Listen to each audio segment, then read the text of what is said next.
Please welcome Roy.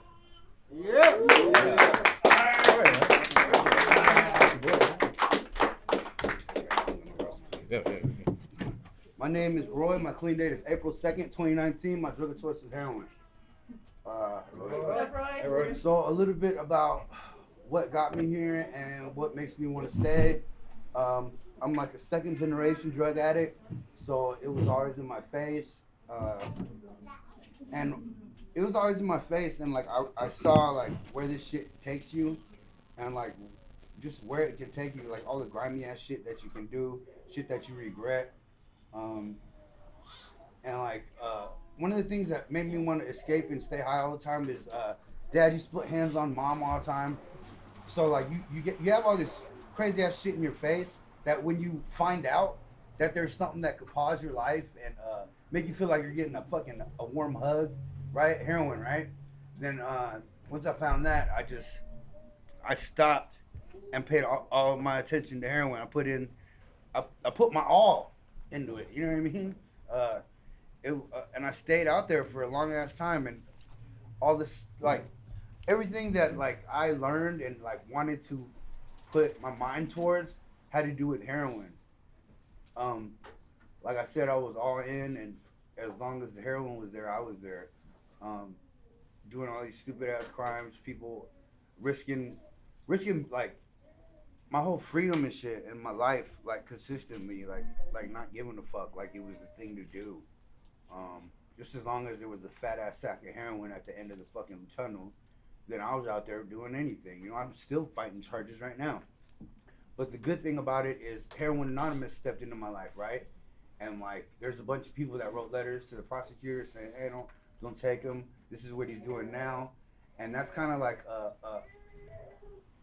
it's kind of like the process that keeps me here. You know what I mean? And I stay in meetings. I just stay here, like, cause people walk into meetings, like the new people, and to me that shows me that it's still not working out there. And I come into meetings, and then there's a way to make it work. You know what I mean? Or a way to. I don't have this shit figured out yet, but at least I'm allowing myself to listen. You know what I mean? And heroin, just when I got clean, it didn't mean that the heroin wasn't still in my face. People that I haven't seen for a while, you know, you see them and they're like, "Hey, they pass you." You know what I mean? I'm like, "Oh, no, can't do that." Clean and sober houses I went to that were kind of grimy, like it was there too. Like wherever I was at, heroin was sure to follow. You know what I mean? Some of that type of shit. Like my name was associated with it. My face was. It was pretty bad, but so what happened to me was what happens to us at some point. You know what I mean? I'm nodded out at the wheel, smashed into some shit on the freeway, woke up 2 months later in the hospital.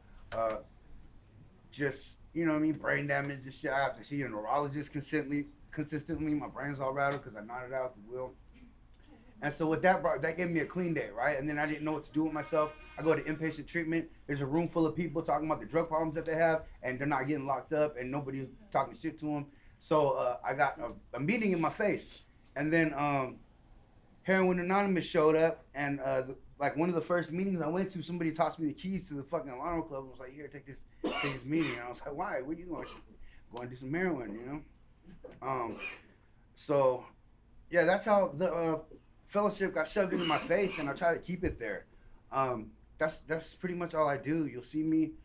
You'll try to hear from me. I'll try to work with whoever, because I need to work on my shit too. And just as bad as I kept the heroin in my face, I gotta keep recovery in my face, because like, you know what I mean? Like with heroin, like you show up early to get a sack and shit. I try to show up early, do a fucking meeting. I stay there. I put my all into it, and man, it pays off, because we're like, you know, when you're out there being grimy and shit, you're with like-minded individuals. At the end of the tunnel, all they want to see is a big-ass sack of heroin. Right now, we're all in a room full of like-minded individuals that want to stay away from that fat sack of heroin. You know what I mean? And we know what we all been through to get you to this point. Yeah, but everybody's clean cut and shit. You know what I mean? Feeling good. Nobody's dope sick in the corner. You know what I mean? It's cool, man. You're not doing grimy ass shit to try to get $10 to get well and shit. So, you know what I mean? It's just a relief to be able to stand in a room full of people that know what the fuck I've been through and know that what's waiting for you if you decide to fuck up. Huh? Oh. Okay. Yeah. Yeah, man. Shit. I really just when I think about it and what I've been through and what this and then when this fellowship slid into my life, it was like I was still kind of iffy. You know what I mean? I was like, what am I doing with myself? I'm not making any fucking money. I'm sharing a room with somebody. Um, I don't know, I was just fixated on what this bullshit gave me for a little bit, and then like as fast as it was taken away, and they getting charged with the shit that you think that you fucking accumulated. You think you're doing good, but really you're just fucking yourself over. And even in custody, there was heroin in there too. That shit was in my face too, trading soups for some heroin and shit. That shit was crazy. Just yeah, man. I just felt like that shit was attached to me, man. Just and then after the whole fucking sneaking around doing it, it was like fuck it, watch me do it. You know what I mean? And then you start to get into the point where you get dope sick and you try to do anything to stay away from that. You start getting more scandalous, try to take other people's shit, and that just builds all its own problems. But you know, getting real with myself, right?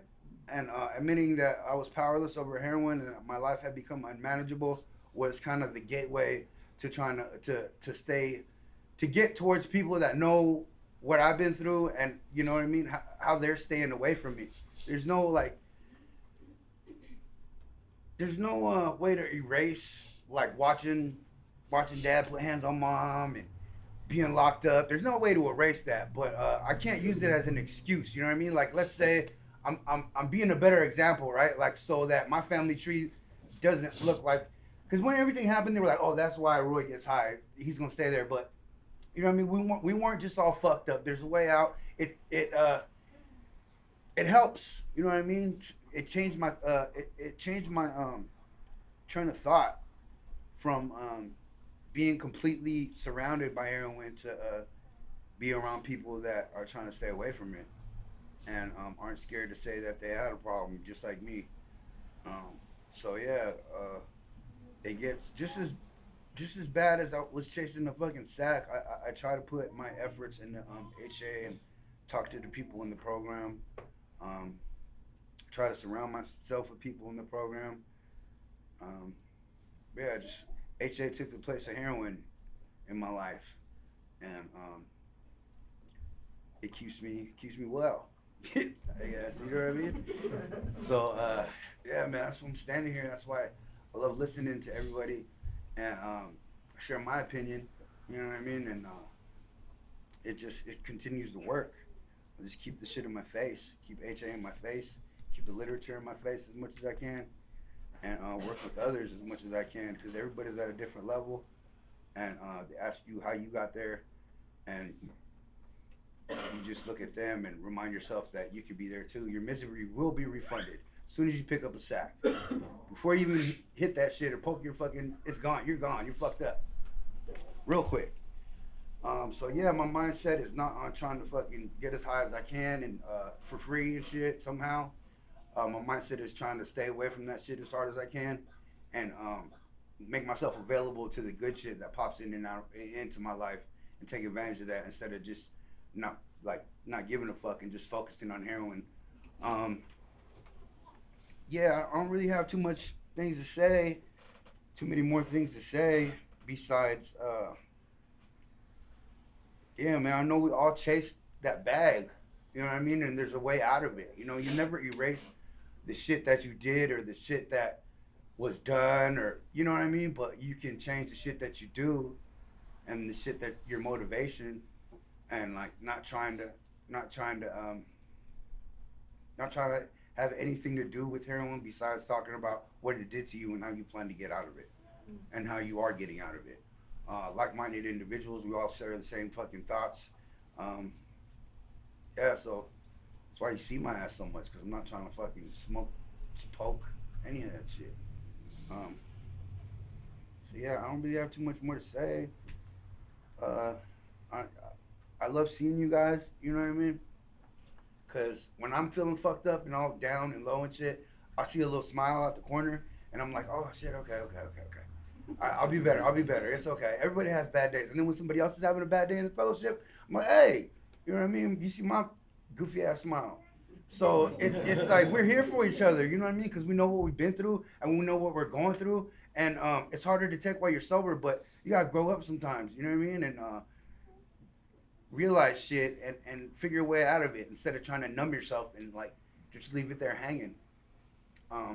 So yeah, man, if I could tell you guys anything, any good advice is don't do heroin and go to HA. Yeah.